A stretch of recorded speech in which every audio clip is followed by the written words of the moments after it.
Welcome everybody back to Avondale Sky Winery. I'm Karl Coutinho, again along with our winemaker Ben Swetnam. Just like to welcome you to our December edition, our holiday edition of our Sky Club release. We've had a lot of great feedback on the video portion, so even though we're looking forward to seeing a lot of you in person on December the 12th for our release, this is just a great way for folks to be able to taste their wines at home. Of course, we have lots of Sky Club members across the country as well, so unfortunately they can't be with us in person, so hopefully you guys enjoyed this tasting video as Ben's going to run us through our December release. So thank you guys again for all your support throughout the year. Another challenging year for not just us, but I think lots of different small businesses in our community. But we thank you so much from the bottom of our hearts for all your support. And yeah, I mean, it was still quite a good year for us. So despite all the ups and downs of the unknown, I think it was still something to celebrate. So thought maybe we could start by telling the folks a little bit about how harvest went.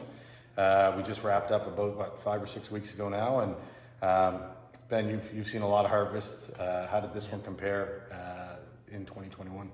Well, I mean, like all harvests, it was unique, but it was a good year. We had some pretty warm temperatures through most of it, so the grapes got really nice and ripe.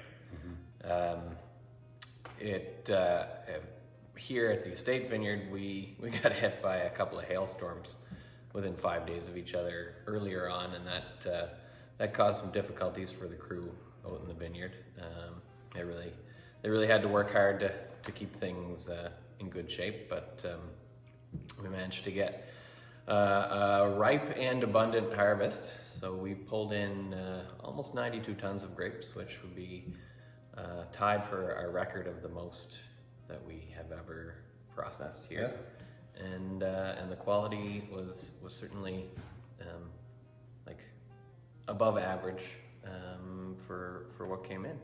And so far, most of the wines are through ferment and tasting very good. And now it's just up to me to keep them that way. Well, that's awesome. That bodes really well for next year, hopefully for the various Sky Club releases that we'll have the 2021 vintage and beyond. And you continue to work the magic that you do. I'm sure it'll be another batch of great tasting wines. So without any further ado, let's start with what we've got for this December's release. Lots of wonderful wines, lots of favorites here too. So hopefully there's some of your favorites in there. So start us off, Ben. Yeah, so we've got a pretty special wine here to start off. This is our Blanc de Noir 2013. So this has spent the better part of 8 years in bottle, and then recently disgorged just a few months ago. And this is our estate-grown Pinot Noir, which was always intended to make these really great sparkling wines. This is the third vintage that we've ever produced of the Blanc de Noir. And I'm really very happy with how the wine turned out. It was 2013 was a pretty ripe year, but despite that, like the sparkling wine often kind of underperforms in a ripe year and overperforms in a cooler year. But this year, it was kind of a perfect balance. We really picked it at the right time, and it turned out a really nice wine. Awesome.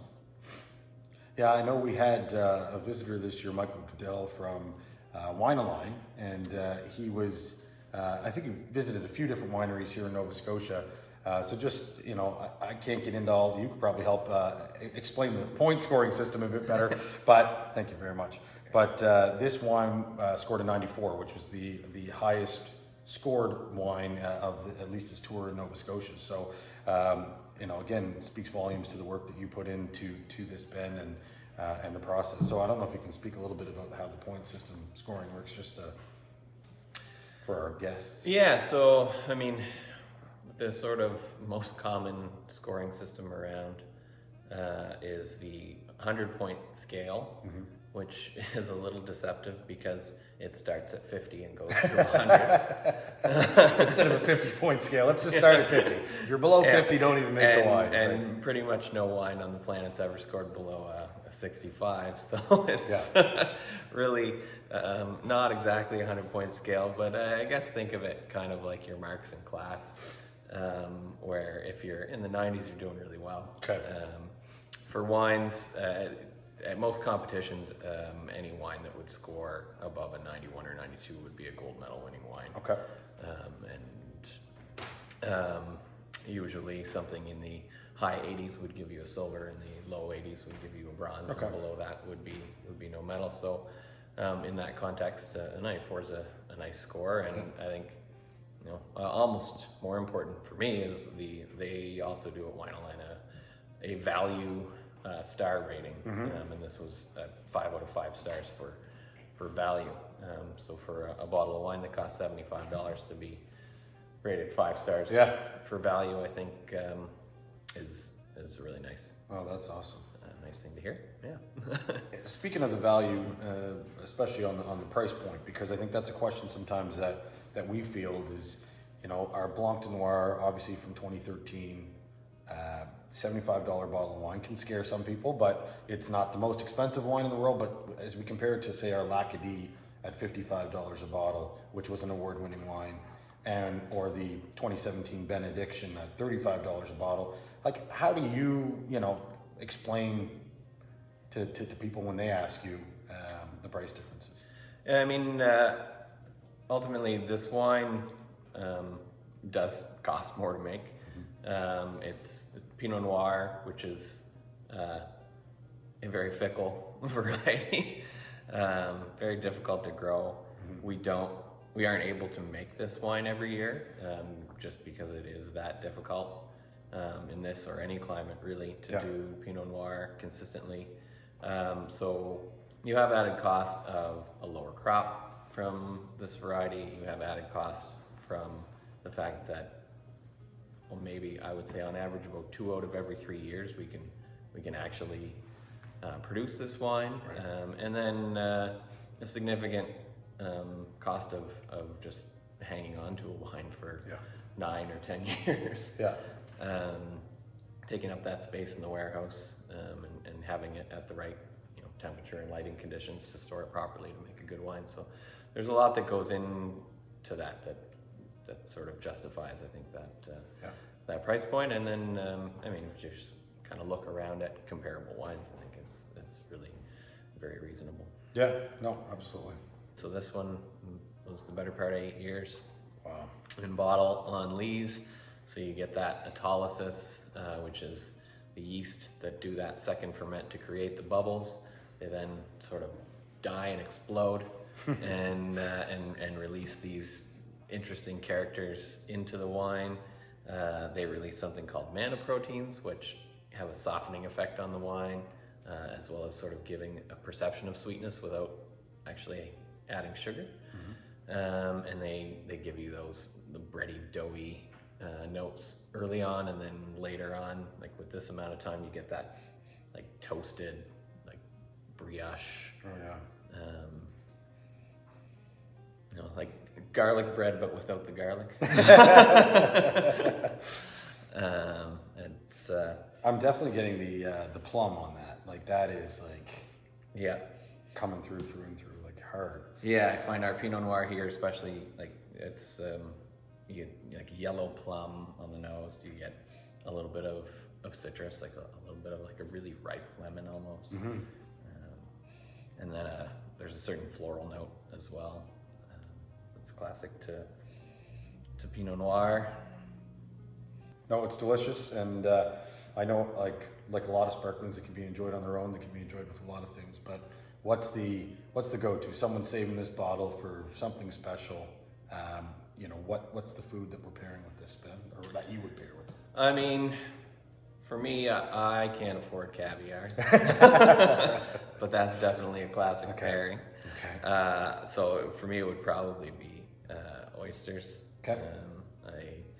I do love oysters, and we're very fortunate to be out here on the East Coast where For sure. there are heaps and heaps of really great oyster farms in Nova Scotia, PEI, and New Brunswick. Yeah. And we have access to all of those. So just oysters on the half shell for me with a little squirt of lime or lemon. Nice. And Yeah. So for those of you that can afford caviar, go nuts. But otherwise, oysters or any other seafood, I guess that would probably pair. yeah, I mean, sparkling wine in general is very, very food friendly. Yeah. But yeah, it really kind of sings when you have just the right sort of shellfish kind of pairing. Yeah. No, for sure. Nice quick sear on a scallop also be good with this. Yeah. Okay. Excellent. Thank you. And so next, another popular wine, one that was made in 2019 and sold out relatively quickly. And there's been lots of questions about when is it coming back, when is it coming back. So we can say that though a small crop, the Sauvignon Blanc is back. So tell us a little bit about this wine, Ben. Yeah, so this is single varietal Sauvignon Blanc, grown down in Mahone Bay at Cape Host Vineyards. And it's a very meticulously managed property, really low crop, perfect fruit exposure, leaf removal, and really that kind of attention to detail in the vineyard leads to a wine that's going to be a lot more consistent vintage to vintage, because it's so well managed every year, regardless of if it's a cool year or a hot year, what have you. The grapes are always going to be a very consistent level of ripeness, and so it makes it really easy to make a wine that tastes quite similar year to year. Yeah. And it's just a variety that there isn't a lot of in Nova Scotia, and I think that's a bit of a shame because it does really, I think, show well here. Yeah. I think Sauvignon Blanc is one of those grapes that it really kind of meshes well with our natural terroir, that close to the ocean, saline sort of mineral note. Really, it's something that shines through nicely. That that nice backbone of acidity. Yeah. It's one of those wines that just really does well here. Yeah. And it's not the easiest grape to grow. For sure. But, I'm very happy with the results. Thank you. Yeah, you were mentioning Cape Host Vineyard. So that's managed and owned by Andre D'Entremont, who's one of our growers. And when I say our growers, they own their own vineyard, of course. And we're fortunate enough to partner with them to get some of their grapes. And this Sauvignon Blanc is, it's really a nice piece to our our repertoire of wines that we can offer every year when we can. But like you said, it's not something that we grow here at our estate vineyard. So we appreciate having that partnership with growers around other regions of Nova Scotia as well, which help us make this. So. And I think you really get classic Sauv notes with this wine. You get that like lime, citrus, gooseberry. Yep. Just a little bit of a kind of floral and a little bit of tropical kind of guava sort of. Mm-hmm. And then of course that classic sort of sea spray mineral note. I know we didn't have a large quantity of the 2020 here. So again, it's one of these things that really is probably going to be exclusive to their Sky Club because of the size of the club and the amount of the wine that was made. So if it is a wine that you like, please let us know as soon as possible, because we can't guarantee that everyone can even get a couple of bottles of this, because it was kind of a small lot. So how does that compare to what you think we brought in this year from 2021's harvest of Sauvignon Blanc? So there was definitely more this year. I think we ended up with something in the neighborhood of 250, 280 liters or so last year. This year, it is a little over 400 liters. Okay. So still small, but yeah. but more, which is good. Yeah, by global standards, microscopic. And even by Canadian standards, a very, very small lot. Yeah. But I think that's one of the benefits of something like our Sky Club, because when we have these small lots, they're already earmarked for many or all of your membership, and then those who like it will come back and get a bottle or two more, and that's you do good things with even small quantities, and I think that's the important thing. I try. Awesome. Food pairings for Sauvignon Blanc. Well, it's funny because I was just talking about a quick seared scallop on the Blanc de Noir, but also a really great pairing for this one. It like Sauvignon Blanc has a bit of a kind of greener, more vegetal kind of note, and so for the vegans and vegetarians out there, things that are a little more veggie based, a little greener, it pairs really well with things like beans, green beans, asparagus for springtime if you want to hang on to it. Things like that actually work really well with Sauv Blanc. Good to know. And of course, as a Nova Scotia white, always good with anything from the ocean. For sure. Awesome. Okay, thanks, Ben. Moving on, I guess this next wine probably needs no introduction. It's the one I think that to some degree put Avondale Sky on the map, and of course it's Bliss, which is a cult following fan favorite wine that we also did in cans this year, and those of you in the Sky Club would have received the canned Bliss Bubbly earlier this year, I guess in September. But here we go, let's try the Bliss.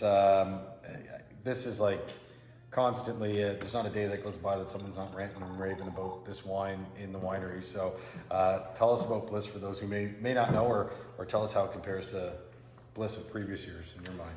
Yeah, so Bliss is the result of the Geisenheim 318 grape that we have here on site, and my time spent training in the Mosel Valley in Germany.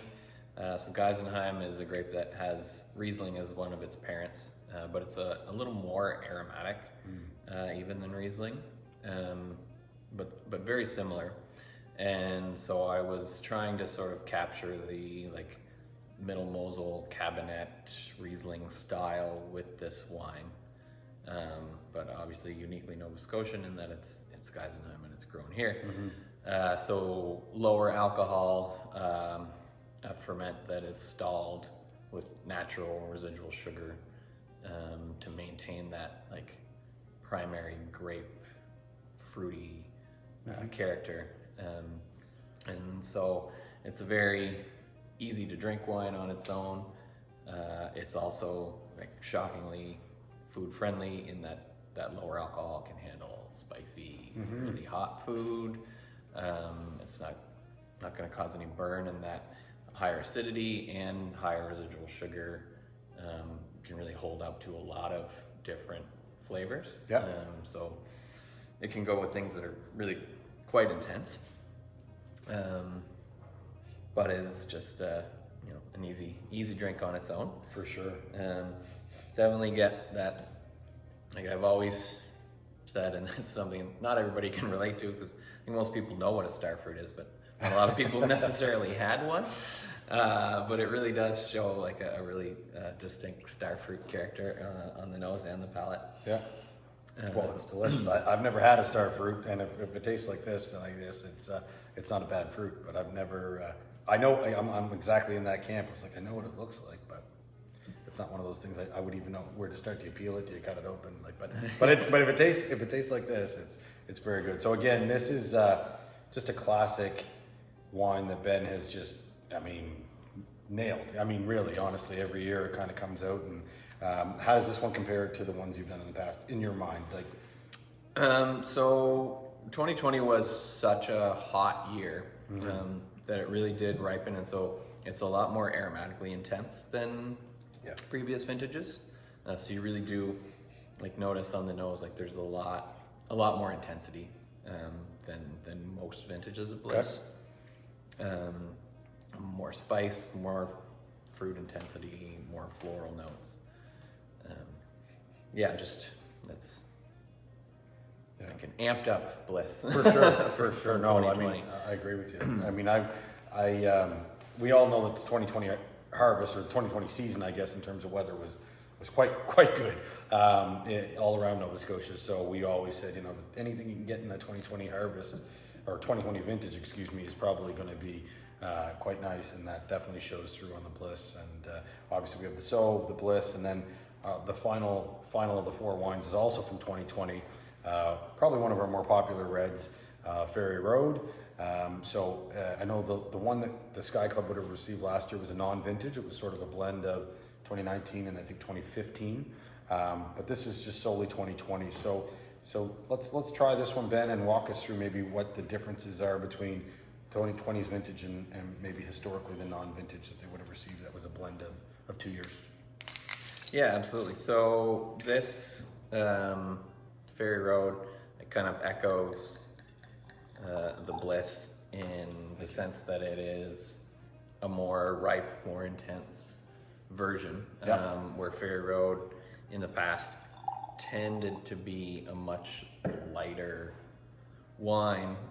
It's still like, it's not like crazy intense or super tannic or anything. You know, we didn't go from Pinot Noir to Cab Sauv here or anything like that. It just is, it's riper, richer, where previous vintages might have shown more kind of red berry fruit. This one's more dark berry fruit. Okay. You really get sort of, blackberry and cassis playing more of a role, where some years it's more raspberry cranberry. Okay. But just the blend of the grapes is virtually the same percentage. It's basically on the ripeness that changes those flavors. I mean, the grapes that we get in from other growers can change year to year. Sure. And even, you know, the crop level from our vineyard. So the blend is always evolving for Ferry Road, but always in similar vein. And it's Marichal Foch dominant. Okay. But there's always going to be a little bit of Lucy Coleman, and some years there's some Castel or Deschenec and Marquette. Okay. Even Petite Pearl, which is a newer variety in Nova Scotia. Yes. So there's a lot of different grapes in here, but the dominant varieties are the classic Nova Scotian, like the Eugene Coleman varieties, which are Foch and Lucy. Great. And I know that this tends to be one that we lean to pair with charcuterie. You know, if you're doing that holiday, friends and family over, and you get the cheese board out and the meat spread. But is that where you go with Ferry Road? Is that kind of? It's definitely a very cheese-friendly red, which not necessarily all red wines are. Right. Because it does have a bit of residual sweetness to it. It's a really nice red wine to pair with sort of more intense cheeses. Like I would less towards like a softer brie, but more towards something like a ripe cheddar or a Parmesan, like things that have a little bit of that kind of intensity. Those firm ripened cheese. Even like a Gouda would be a great cheese with this. I've had one of our Sky Club members tell me it's a great pizza wine. So, you know, because of the cheese that maybe is either on a homemade pizza or even, you know, gourmet pizza, whatever it may be, or just a store-bought pizza. It's a good pizza wine. So, you know, you never know what goes well with your wines, but if you enjoy the food and you enjoy the wine, it's a good pairing. Any Nova Scotia red, and then this one in particular, because it has that backbone of acidity. It really pairs well with anything that's got a tomato sauce. You know, anything with a marinara, anything with pizza sauce. Right. Those really mesh well together. Cool. Well, thanks, Ben. I also just want to make sure everyone doesn't miss the fact that you're getting a Avondale Sky sparkling stopper. So in the event that you do not finish your Blanc de Noir when you open it, the sparkling stopper will keep the wine good for a few more days for you. But I mean, we're still working here today, so we're not going to finish this whole bottle of Blanc de Noir that we opened. So Ben, if you want to just show the folks at home, because it can be a little tricky. We want to make sure that you're not letting the air get into the bottle and losing that beautiful carbonation. So I trust that you would all figure this out on your own, but I have been in situations where people didn't know how it worked, so I'm just going to show you. It is something that you push onto the top, and then these side wings, they just tuck right underneath that edge there, and then that will keep the bubbles in your wine for a little bit longer. Yeah, so again, enjoy all 4 wines, but if you are opening the Blanc de Noir and maybe not finishing it all in one evening, then please enjoy the sparkling stopper, or certainly any other time that you can use it through the year. It's just a small token of our appreciation for your loyalty and support. We thank you very much. Ben, thank you for running us through this. Happy holidays to everybody. We hope to see many of you on Sunday, December the 12th, anytime between 1 and 5 here at Avondale Sky Winery. Take care. Cheers.